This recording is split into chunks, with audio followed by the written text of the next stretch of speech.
Saudara-saudara kaum muslimin rahimakumullah. Inilah golongan pertama kekasih Allah. Orang-orang yang dicintai Allah. Orang-orang yang pemurah, yang sadar bahwa harta hanya sekadar titipan dari Allah Subhanahu wa ta'ala. Dan harta menurut Nabi, apabila sudah kita belanjakan di jalan Allah, dia akan berkata, pertama, kuntu qalilatan fakatsartani, jumlahku sebenarnya sedikit, tapi lantaran engkau sedekahkan aku, engkau belanjakan aku di jalan Allah, maka jumlahku jadi banyak. Kau sedekah 1000, dibalas 7000, dikali 10, dikali 100, masih ditambah wallahu yudha'ifu liman yasha. Allah melipat gandakan pahala kebajikan dari orang-orang yang dikehendakinya. Yang kedua, harta itu akan bicara lagi. Kuntu faniyatan fa'abqaitani, aku ini sebenarnya fana, tidak kekal, berubah, relatif dan temporer, sirna oleh pergeseran masa dan pertukaran waktu. Tapi lantaran engkau sedekahkan aku, engkau belanjakan aku di jalan Allah, maka nilaiku jadi kekal, akan mendampingi engkau sampai di hadratullah azza wa jalla di akhirat nanti. Jadi harta yang kita tumpuk-tumpuk, yang kita sangka akan mengekalkan kita sampai tidak akan miskin 7 keturunan, dengan segala macam cara kita tempuh, dia bukan harta yang kekal. Yang kekal, yang kita belanjakan di jalan Allah Subhanahu wa ta'ala. Itu milik kita yang benar-benar akan kita nikmati.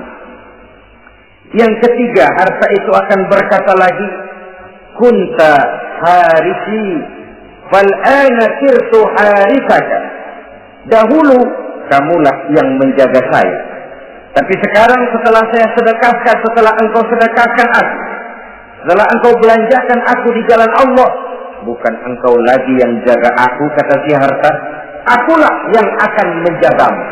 Di dunia orang yang rajin sedekah, sedekahnya itu menolak bala, terhindar dari segala bencana dan musibah. Sementara di akhirat, sedekahnya itu akan menjadi dinding yang menjaga dia dari jilatan api neraka. Demikian harta yang sudah kita infakkan, kita belanjakan, kita sedekahkan di jalan Allah itu akan menjadi pejangga kita. Sehingga Nabi menyatakan, inna sadaqatal mar'il muslim tazidu fil umri wa tadfa'u mitatas su'i. Sesungguhnya sedekahnya seorang mukmin dapat menambah umur panjang dan menyelamatkan seseorang dari mati secara su'ul khatimah. Marilah kita melihat bahwa agama ini memerlukan kita, bahwa umat ini mengharapkan pengorbanan kita. Dengan segala kemampuan yang ada pada diri kita, mari kita menyadari bahwa harta kita yang benar-benar milik kita, sesungguhnya yang sudah kita belanjakan di jalan Allah Subhanahu wa ta'ala. Saudara-saudara kaum muslimin rahimakumullah, inilah golongan pertama.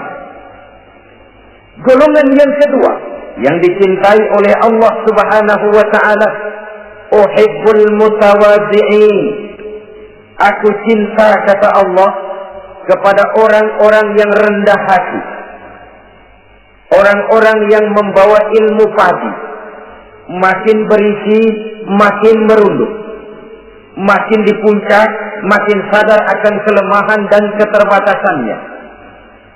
Aku cinta kepada orang-orang yang rendah hati. Adalah satu sifat dari Rasulullah Sallallahu Alaihi Wasallam yang diriwayatkan oleh Imam Abu Ja'far Al-Barzanji misalnya dalam rawi Barzanjinya, wa kana sallallahu alaihi wasallam syadidal haya'i wat tawadhu. Adalah Rasulullah Sallallahu Alaihi Wasallam seorang yang sangat pemalu dan sangat rendah hati. Tawadhu, tidak melonjak menjadi angkuh dan sombong. Walaupun beliau adalah asraful anbiya wal mursalin, nabi dan rasul termulia, imamul muttaqin, imamnya orang-orang yang bertakwa, rahmatan lil alamin, diutus sebagai rahmat bagi seluruh alam, tapi tawaduknya demikian luar biasa. Ketika beliau terusir dari Mekah, kita bisa membayangkan meninggalkan kampung halaman, meninggalkan keluarga yang berbeda akidah, hijrah ke Madinah. Tapi pada lain kesempatan, ketika beliau dengan bala tentaranya masuk ke kota Mekah, dan orang-orang kafir Quraisy yang kita kenal dalam peristiwa Fathu Makkah itu, gentar hati mereka, sembunyi di dalam rumahnya masing-masing. Mereka masih ingat beberapa tahun yang silam, dikala Nabi Muhammad dan para sahabatnya dikejar-kejar, terusir dari Mekah, hijrah ke Madinah. Sekarang Rasul kembali ke Mekah dengan segala keperkasaan bala tentaranya. Mereka berpikir, andai kata Muhammad mau saja membalas dendam, habis kita ini, habis, tidak akan tersisa. Dahulu dia kita caci maki, dahulu dia kita usir, dahulu dia kita kejar-kejar untuk kita bunuh. Sekarang kita tidak berdaya. Muhammad dengan perkasa, dengan bala tentaranya yang gagah sekarang masuk ke kota Mekah. Apa yang harus kita lakukan? Mereka menunggu dan menunggu, dan Nabi dengan gagah masuk ke kota Mekah bersama bala tentaranya. Apa ucapan yang pertama beliau lontarkan? Pembalasan dendam? Tidak.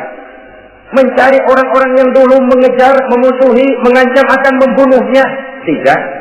Beliau tidak teriak-teriak, mana itu Abu Jahal, mana itu Abu Lahab, mana itu Abu Sufyan, mana itu dulu orang-orang yang memusuhi saya dan sahabat saya, ayo keluar kalau berani, ha? Tidak. Pidato ucapan pertama yang keluar dari bibir yang mulia itu sungguh di luar perkiraan kufar Quraisy. Apa jawab Nabi? Pidato Nabi, al-yauma yaumul marhamah. Tuan-tuan para Quraisy, tidak usah khawatir. Hari ini adalah hari yang penuh kasih sayang. Saya masuk ke kota Makkah semata-mata untuk menunaikan ibadah. Tidak akan ada balas dendam. Tidak akan ada pertumpahan darah. Siapa yang masuk ke Masjidil Haram dia aman. Siapa yang masuk ke Masjidil Haram dia senang, tidak akan diganggu barang sedikit pun. Bersih hatinya dari balas dendam. Tidak ada watak untuk menunjukkan kepungahan pada beliau berada di puncak kejayaan. Tidak. Ini yang disebut syadidul haya wa tawadu. Sangat rendah hati. Tidak melonjak menjadi angkuh dan sombong lantaran keberhasilan yang pernah dicapainya. Uhibbul mutawadhi'in. Aku cinta kepada orang-orang yang rendah hati. Makin berkuasa, makin rendah hati. Makin berilmu, makin rendah hati. Makin kaya, makin tawadhu. Wa hubbi lil ghaniyil mutawadhi asad. Tetapi kata Allah, aku lebih cinta lagi kepada orang-orang kaya yang rendah hati.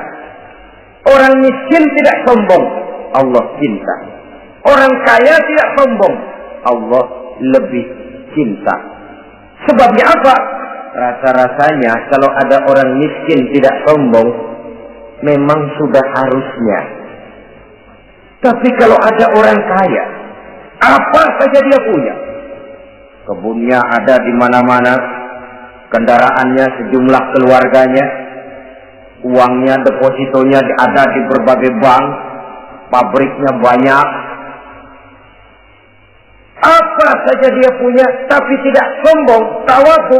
Ini yang lebih dicintai oleh Allah Subhanahu wa ta'ala. Saudara-saudara kaum muslimin rahimakumullah.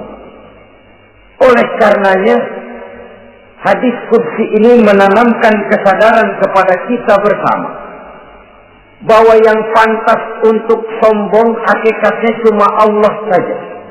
Itu sebabnya salah satu asmaul husna Allah disebut al-mutakabbir. Kalau Allah sombong, wajar, karena memang tidak ada Tuhan lain selain Allah. Alam dan seluruh isinya adalah miliknya belaka. Tidak ada satupun yang bisa mengklaim. Al-mutakabbir huwallah. Yang pantas sombong hanya Allah Subhanahu wa ta'ala. Saudara-saudara kaum muslimin rahimakumullah. Yang ketiga, orang yang dicintai oleh Allah Subhanahu wa taala, uhibbut taibin. Aku cinta kepada orang-orang yang bertaubat. Kepada orang-orang yang apabila berbuat kesalahan, dia segera sadar, dijadikannya kesalahan itu sebagai satu pelajaran untuk tidak diulanginya lagi pada masa yang akan datang. Adalah lebih baik kita mulai dari kertas yang kelabu, hitam sekalipun, kalau akhirnya akan menjadi lembaran-lembaran yang putih, ketimbang kita mulai dengan lembaran yang putih, kalau akan ditutup dengan lembaran-lembaran hitam noda yang tidak berhapus. Allah Subhanahu wa taala Maha Pengampun, Pengasih dan Penyayang. Ia akan memaafkan segala perbuatan yang bersifat salah dari hamba-hambanya, asalkan tidak diulanginya lagi. Manusialah yang sering kejam, membiarkan dirinya larut dan hanyut diseret arus dosa. Ia sadar itu satu kesalahan, tapi tidak berupaya untuk menyelamatkan dirinya sendiri. Apakah itu berupa yang namanya judi, minuman keras, menipu orang lain, durhaka kepada kedua orang tua, jahat kepada tetangga, suka memfitnah orang lain? Dibiarkan dirinya hanyut di dalam lembah dosa tanpa upaya penyelamatan sama sekali. Atau kadang-kadang mengulur waktu. Nanti saja sudah tua-tuaan taubatnya. Padahal waktu tidak pernah main-main. Uhibbut taibin. Aku cinta kepada orang-orang yang mau bertaubat. Wa hubbi lisabit taib asad. Tapi aku lebih cinta lagi kepada orang-orang muda yang mau bertaubat. Apabila orang tua bertaubat, Allah cinta. Anak muda bertaubat, Allah lebih cinta. Dalam usia mudanya, di mana darah masih mengalir dengan panas, sejuta khayal dan keinginan masih bersemi di dalam benaknya, dia sanggup blokir semua itu, disalurkannya di jalan Allah. Allah cinta sekali kepada orang-orang semacam itu.